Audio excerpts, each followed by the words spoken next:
Hello दोस्तों, आइए मैं आपको पहला हिंदी का पहला पार्ट वर्णमाला पढ़ाने वाला हूँ।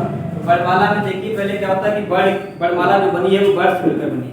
अब वर्ड क्या होता है, ध्वनि का जो सार्थक समूह होता है उसको क्या बोलते हैं, वर्ड बोलते हैं। अब अब जब वर्णमाला में जो पढ़ेंगे तो उसमें वर्ड पढ़ा है तो जो वर्णमाला होती है वो दो प्रकार की होती है, एक स्वर और एक व्यंजन। ठीक है, अब जो स्वर होते हैं वो 11 होते हैं। कितने होते हैं? 11। वो कौन से स्वर हैं 11?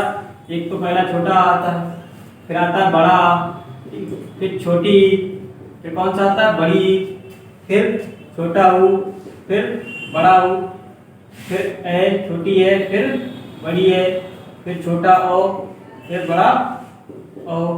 ठीक है, और इसमें कभी कभी इसमें ऋषि भी काउंट किया जाता है, इसलिए इसे 11 हो जाते हैं। ठीक है, ऋषि भी इसमें काउंट होता है, इसलिए कितने हो जाते हैं? 11। इसमें अयोगवा वाले नहीं जाते हैं, जो आ अंगा वाले होते हैं वो अयोगवा अनुनासिक हो जाते हैं, वो नहीं आते इसमें काउंट नहीं होते हैं।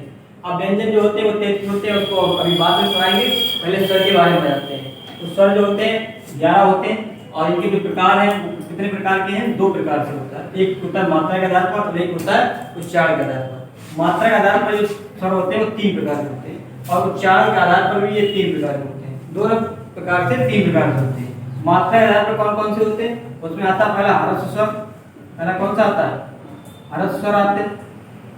दूसरा आता है दीर्घ स्वर आता है, दीर्घ स्वर। तीसरा आता है प्लुप्त स्वर। तीसरा कौन सा आता है? प्लुप्त स्वर आता है। ह्रस्व स्वर को ही हम मूल स्वर बोलते हैं, इनको ही क्या बोलते हैं? हम मूल स्वर बोला जाता है। अब ह्रस्व स्वर होते क्या हैं? जितने भी छोटे अक्षर हैं इसमें, छोटे वाले, छोटे मात्रा वाले, वो सब क्या कहलाएंगे? ह्रस्व स्वर। जैसे हमारा छोटा आ, इसमें छोटी मात्रा है तो ये ह्रस्व स्वर कहलाएगा। उसके बाद छोटी ई, ये भी क्या कहलाएगी? हमारी ह्रस्व स्वर कहलाएगी। उसके बाद छोटा ऊ, ये भी क्या कहलाएगा? ह्रस्व स्वर कहलाएगा। छोटा ए, ये भी क्या कहलाएगा? हमारा ह्रस्व स्वर कहलाएगा। ठीक है, इतने ही हमारे क्या होते हैं? ह्रस्व स्वर होते हैं। दीर्घ स्वर क्या होते हैं? जिसमें बोलने में ज्यादा समय लगता है, जैसे बड़ा आ, ये दोनों अवधि आते हैं, बड़े मात्रा वाले। ठीक है, और लुप्त स्वर में क्या होता है? लुप्त स्वर में ये वाला चिन्ह लगता है, नाटक संवाद में इसका यूज करते हैं। ठीक है, नाटक संवाद इसमें बोलने में ज्यादा समय लगता है। इसमें लिखा होता है ओम।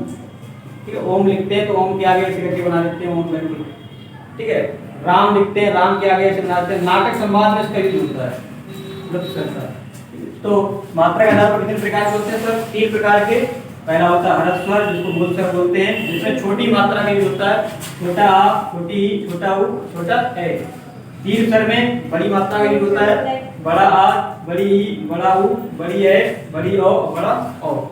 और लुप्त स्वर में क्या होता है? जिसमें कि नाटक संवाद में यूज होता है, इसमें साइन जो बनता है, चिन्ह ये ऐसा बनता है 3 वाला, प्रश्नवाची की तरह ही होता है ये चिन्ह। और तो ये मात्रा के आधार पर शुरू हो गए।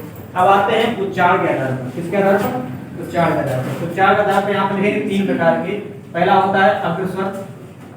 ठीक है, जो जिह्वा के आगे वाले भाग से बोले जाते हैं। दूसरा होता है पश्च स्वर, जिह्वा के पीछे वाले भाग से बोलते हैं। और तीसरा होता है मध्य स्वर। तीसरा कौन सा होता है? मध्य स्वर। अब यहाँ ध्यान देना है कि मध्य स्वर में सिर्फ एक स्वर आता है, उसका नाम है छोटा। छोटा किसमें काउंट होता है? मध्य स्वर में सिर्फ एक ही अक्षर आता है, जिसका जीभ का मध्य वाला लगता है। मध्य, छोटा आ बोल के देखिए तो मध्य भाग ही आएगा उसमें। ठीक है, और उसके बाद अग्र स्वर में क्या होते हैं? अग्र स्वर में हमारे जो इधर वाले हैं शुरुआत के, जैसे छोटा आ, ठीक है, छोटी ई, छोटी ई, उसके बाद छोटा ऊ और छोटी ए। ये वाली है इसमें आती है। ठीक है, और इसमें बड़ा आता है, बड़ा आ, बड़ी ई, बड़ा ऊ और बड़ा ए आता है। ठीक है, पश्च स्वर में क्या आते हैं? जो बचे हुए हैं वो किसमें आते हैं? पश्च स्वर में। जैसे हमारा पश्च स्वर में जो आएगा वो छोटी ई आएगी। ठीक है, उसके बाद ओ आएगा और ओ आएगी और ऊ आएगी, ये दोनों ऊ आएगी। पश्च स्वर में दोनों ऊ, छोटी ई और ओ। अग्र स्वर में बड़ा आ, बड़ी ई, बड़ा ऊ, बड़ा छोटा ऊ। पश्च स्वर में छोटा ऊ होता है। ठीक है, और मध्य स्वर में छोटा आ। तो कुल मिलाकर 11 हो गए, 4 7 9 हो गए, 2 और बाकी हैं। ऋषि देखो ये किसी में काउंट नहीं होता है। ऋषि जो होता है वो किसी में काउंट नहीं होता है, ये बिल्कुल साइलेंट रहता है, इसका यूज बहुत कम होता है। इसका जो प्रयोग होता है वो री में ज्यादातर होता है। री वर्ड बनाने के लिए ज्यादा होता है। अब जो हमारा रह गया है उसमें कौन सा बचा है? 4 3 7 9 एक कोई बचा हुआ है। हाँ एक जो बचा है ये बचा है, बड़ी है वाला, छोटी है। हाँ छोटी है, ये वाला बचा छोटी है, और छोटी है जो आता है वो छोटे वाले अक्षर में आएगा इसमें, छोटी वाली में छोटी ही है, तो छोटी वाले में ही छोटे है आता है। ठीक है, तो अग्र स्वर में बड़े वाले आते हैं, पश्च स्वर में अब बात है कि ओ और, लेकिन ये छोटे वाले भी आते हैं, और मध्य स्वर में छोटा आता है। ठीक, तो ये किसके आधार पर बोलने के आधार पर? उच्चारण के आधार पर 3 प्रकार के अग्र स्वर, जिसमें बड़ा आ, बड़ी ई, बड़ा ऊ, बड़ी है। ठीक है, पश्च स्वर में छोटी ई, बड़ा ओ, बड़ी ओ, मध्य स्वर में सिर्फ छोटा आ आता है। ठीक है, मध्य स्वर में कौन सा आता है? छोटा। इसमें ध्यान रखना कि ऋषि का उपयोग बहुत कम होता है, ऋषि का उपयोग होता है वो ऋ के उपयोग होता है। ठीक है, तो स्वर में दो ही प्रकार के हैं स्वर, एक मात्रा के आधार पर जिसमें ह्रस्व स्वर, दीर्घ स्वर और लुप्त स्वर, और एक जो उच्चारण के आधार पर अग्र स्वर, पश्च स्वर और मध्य स्वर। ठीक है, तो स्वर में इतना ही पढ़ना है कि स्वर जो होते हैं वो 11 प्रकार के, वो 11 होते हैं। स्वर कितने होते हैं? 11। ठीक है, आ ई उ ए ओ और ऋषि। ऋषि का उपयोग कम होता है। अब हम स्वर पढ़ चुके हैं, उसके बाद आएंगे व्यंजन पे। ठीक है, स्वर में दो ही प्रकार के, एक मात्रा के आधार पर, एक उच्चारण के आधार पर। अब आते हैं व्यंजन। ठीक है, व्यंजन कितने हैं? मूल रूप से कितने व्यंजन हैं? 33। कितने व्यंजन हैं? 33। अब 33 व्यंजनों को काउंट करेंगे तो उसमें सबसे पहले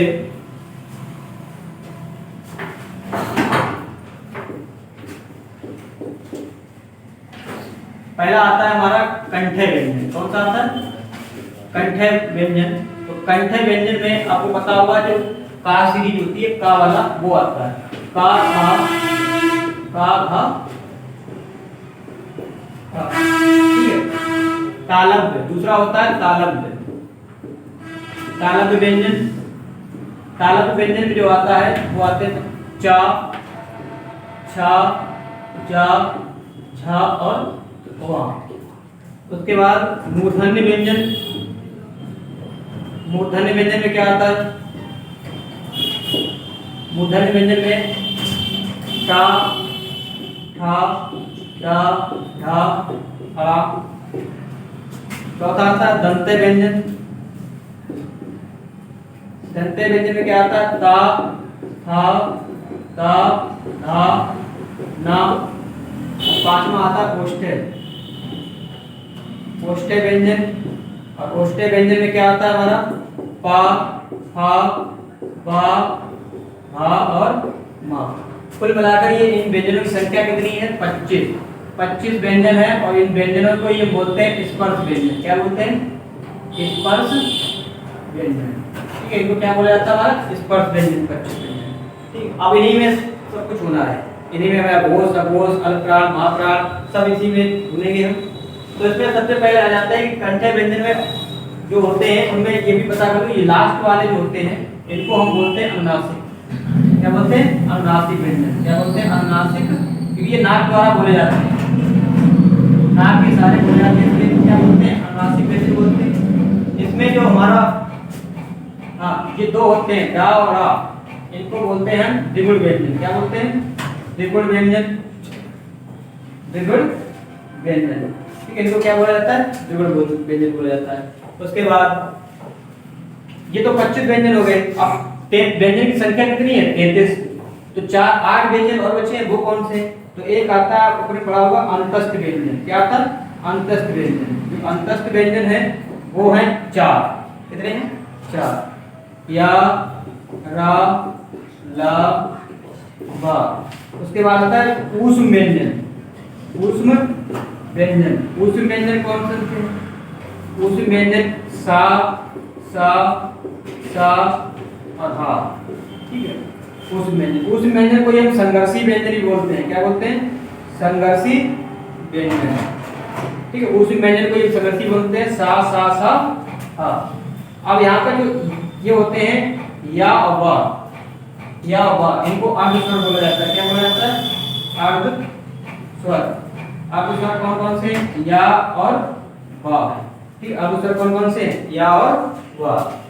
उसके बाद हा जो होता है, हा को बोला जाता है काकल्य व्यंजन। क्या बोला जाता है? काकल्य व्यंजन बोलते हैं, आपको बोलते हैं काकल्य व्यंजन। ला को बोलते हैं पार्श्विक व्यंजन।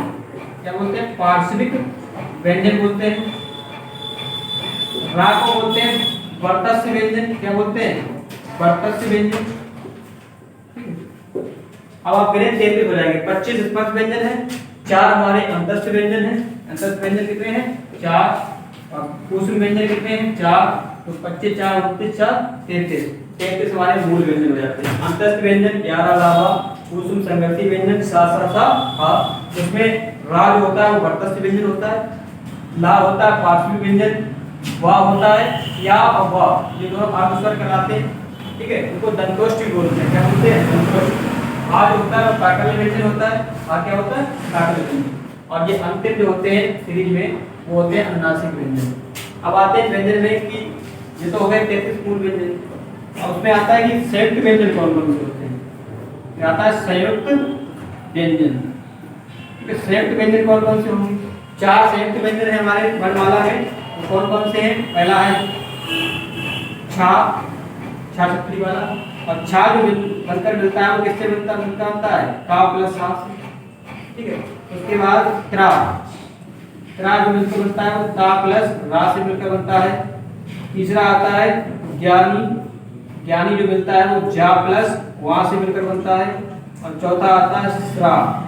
ठीक है, श्रा, श्रा जो मिलता है वो सीटी वाला सा प्लस रा से मिलकर बनता है। व्यंजन हमेशा स्वर की सहायता से ही बोले जा सकते हैं, ये तो आपको पता होगा। तो इसमें स्वर कहीं कहीं छिपा होता है, हलंत लगता है, इसलिए छा होता है का प्लस सा, त्रा ता प्लस रा, क्या जा प्लस वा, और श्रा जो होता है सा प्लस रा। ये भी कितने हैं संयुक्त व्यंजन? 4 व्यंजन है।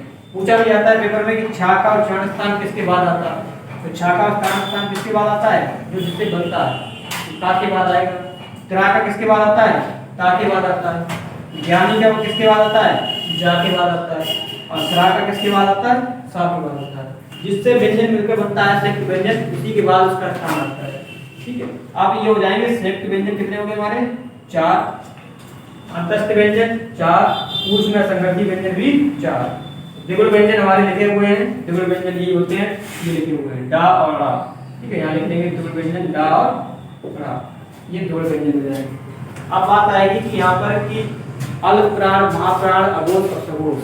ठीक है, तो यहाँ पर बताएंगे इसको अल्प प्राण, महाप्राण और अघोष और अघोष को।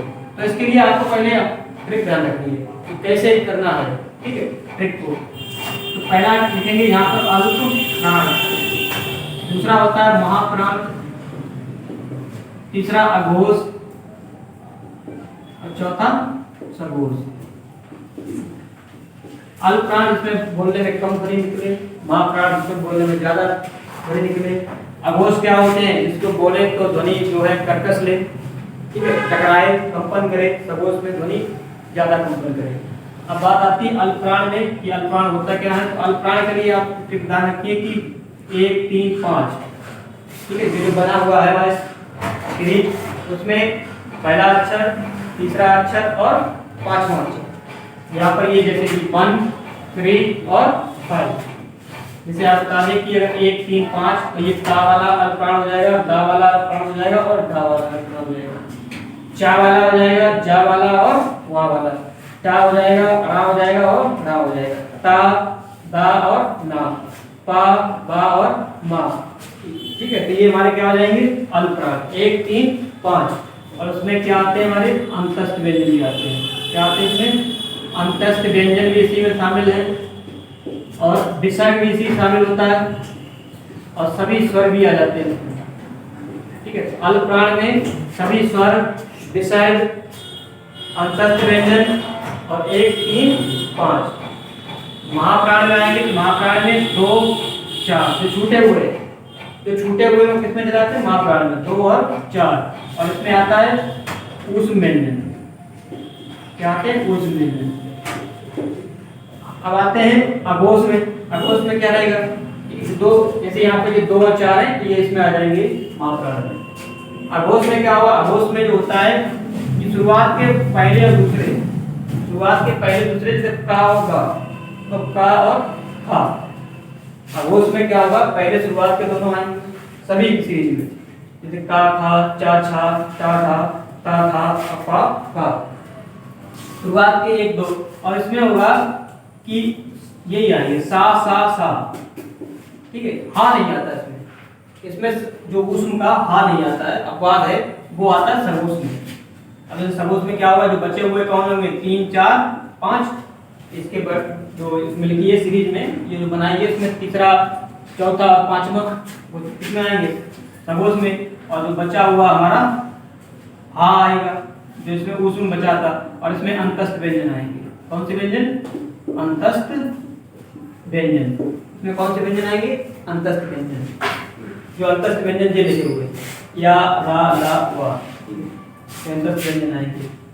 तो ये यहाँ पर बहुत ज्यादा ध्यान रखना है कि अल्पप्राण, महाप्राण, अघोष, सघोष ये बहुत पूछे जाते हैं, तो इनको ऐसे ध्यान रखें 1 3 5 प्लस अंतस्थ व्यंजन प्लस विसर्ग प्लस सभी स्वर। महाप्राण में 2 4 प्लस ऊष्म व्यंजन। अघोष में 1 और 2 सा सा सा आ नहीं आता, वो किसमें आता है सघोष में। सघोष में 3 4 5 और अंतस्थ व्यंजन या ला ला बा जाते हैं। अब यहीं पर पूछा जाता है पेपर में कि व्यंजनों से पूछा जाता है, जैसे लिखा होता है कि लिख देगा दिल्ली, क्या लिखेगा दिल्ली लिखेगा। दिल्ली बताइए कि इसमें कौन सी ध्वनि पाई जाती है, दिल्ली में कौन सी ध्वनि है।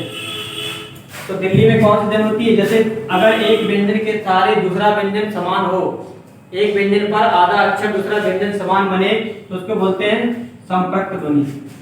संपर्क क्या बोलते हैं, संपर्क या युग्मक ध्वनि। क्या बोलते हैं, युग्मक ध्वनि। जब एक ही समान समान समान जब होता है व्यंजन तो उस पर क्या लगाते हैं, जैसे समान व्यंजन पर उसका ये अक्षर समान हो, जैसे ला व्यंजन है और उस पर ये ला आ रहा है तो उसको बोलते हैं संपर्क या युग्मक, और इसी को भी बोला जाता है द्वैत व्यंजन। क्या बोलते हैं, द्वैत। क्या बोलते हैं, द्वैत। जैसे दिल्ली है, कुत्ता है, क्या है कुत्ता, ता के ऊपर ता आ रहा था। पन्ना है, पन्ना भी हो जाएगा द्वैत व्यंजन। जैसे लिखा है कि अन्य, अन्य लिखा हुआ तो अन्य नहीं होगा, क्योंकि अन्य इसलिए नहीं होगा क्योंकि इस पर आधे अक्षर पर पूरा अक्षर दूसरा वर्ड है। यहाँ पर समान होना चाहिए, जैसे ना के ऊपर ही ना लगना चाहिए, ता के ऊपर ता होना चाहिए, ला के ऊपर ला होना चाहिए। जैसा पहला पूरा व्यंजन है वैसा ही आधा व्यंजन होना चाहिए। तो यहाँ पर ये क्या कहते हैं, संपर्क युग्मक या द्वैत। दिल्ली है, कुत्ता है, दिल्ली बोल आती है उसमें तो क्या रहेगी, दिल्ली भी आ जाएगी, ठीक है। दिल्ली में भी ला के ऊपर ला लगेगा। यहाँ भी पूछा जाता है क्वेश्चन, तो क्वेश्चन सबसे ज्यादा आता है कि अंतर ये अल्पप्राण महाप्राण, ये वाले अल्पप्राण से पूछेगा, महाप्राण से भी अघोष और सघोष से पूछेगा। यहाँ से अंतस्थ व्यंजन पूछेगा कौन कौन से, या ला ला वा, ऊष्म व्यंजन या संघर्षी व्यंजन पूछेगा, सा सा सा हा ये है। यहाँ ये वाले पूछ देता है कि हा कैसा व्यंजन है, ताकल व्यंजन, ला कैसा व्यंजन है, पार्श्विक व्यंजन, रा कैसा व्यंजन है, बर्तस्थ व्यंजन है हमारा। और ला और ला ये कैसे होते हैं, द्विगुण व्यंजन होते हैं, द्विगुण दर्शाते हैं। और लास्ट वाले जो उधर है ये अनुनासिक, क्योंकि नाक के सारे बोले जाते हैं, किसे वाले बोले जाते हैं, नाक के। और ये 25 स्पर्श व्यंजन है, 4 हमारे क्या है अंतस्थ, 4 ऊष्म। तो मूल व्यंजन कितने हो जाते हैं, 33। लिखा भी होगा यहाँ मूल व्यंजन कितने होते हैं, 33। स्वर हमने आपको भी बताया था, स्वर कितने होते हैं, 11। स्वर कितने होते हैं, 11। और कुल बरवाला में अगर देखा जाए तो 48 है। कितने हैं, लिखने के आधार पर कितने, 48। किसी किताब में 49 भी लिखे होंगे, किसी में 52 भी लिख देते हैं। कितने लिख देते हैं, 52। लेकिन कितने हैं, 48। 48 टोटल कितने हैं, लिखने के आधार पर 48। तो देखिए अभी हमने आपको पढ़ाया कि स्वर क्या होते हैं। स्वर जो होते हैं वो कितने प्रकार के, 2 प्रकार के। एक होता है तुम्हारा उच्चारण के आधार पर, एक मात्रा के आधार पर। मात्रा के आधार पर कितने प्रकार के, 3 प्रकार के। तो कौन कौन से होते हैं, ह्रस्व स्वर, दीर्घ स्वर और लुप्त स्वर। ह्रस्व स्वर क्या होते हैं, जिसमें छोटी मात्रा लगती है, जैसे छोटे आ, छोटी ई, छोटा ऊ, है ना। और दीर्घ स्वर क्या होते हैं, इसमें बड़ी मात्रा आती है, जैसे बड़ा आ, बड़ी ई, बड़ी ऊ, बड़ी ए, बड़ा ओ। और लुप्त स्वर में एक शायद चिन्ह बनता है, ये वाला प्रश्नवाचक चिन्ह, जिसमें नाटक संवाद भी होता है। और मात्रा के आधार पर अगर देखा जाए तो मात्रा के आधार पर तो हमने बता दिया 3 प्रकार के। अब उच्चारण के आधार पर कितने प्रकार होते हैं, 3 प्रकार के। अग्र और मध्य। मध्य स्वर में छोटा आता है और अग्र स्वर में बड़े वाले अक्षर आते हैं, और पश्च स्वर में छोटे वाले अक्षर आते हैं, जैसे हमने आपको देखा था अभी। और उसके बाद बताया था आपको व्यंजन के बारे में। व्यंजन कितना है, 33 है। और क्षैतिज व्यंजन में आपको ये सीरीज पता होना चाहिए कि कंठे व्यंजन, तालव्य व्यंजन, मूर्धन्य व्यंजन, दंत्य व्यंजन और ओष्ठ्य व्यंजन। कंठे व्यंजन में का से लेकर वा तक, तालव्य व्यंजन में चा से लेकर वहां तक, मूर्धन्य व्यंजन में टा से लेकर वा तक, दंत्य व्यंजन में ता से लेकर ना तक, ओष्ठ्य व्यंजन में पा से लेकर मा तक। कुल 25 स्पर्श व्यंजन हो जाते हैं। उनमें अंतिम वाले होते हैं अनुनासिक, क्योंकि नाक के सारे बोले जाते हैं। और अंतस्थ व्यंजन या रा ला वा अंतिम, उसमें या और वा क्या होते हैं हमारे अनुस्वर होते हैं। और रा जो होता है वो तटस्थ व्यंजन होता है, ला जो होता है वो पार्श्विक व्यंजन होता है। और ऊष्म संगति व्यंजन में सा हा, और इसमें हाथ क्या कहलाता है काकल व्यंजन। और इसमें अब आएंगे हम अल्पप्राण महाप्राण। तो अल्पप्राण में आपको मैंने बताया था 1 3 5 प्लस अंतस्थ व्यंजन प्लस विसर्ग प्लस सभी स्वर।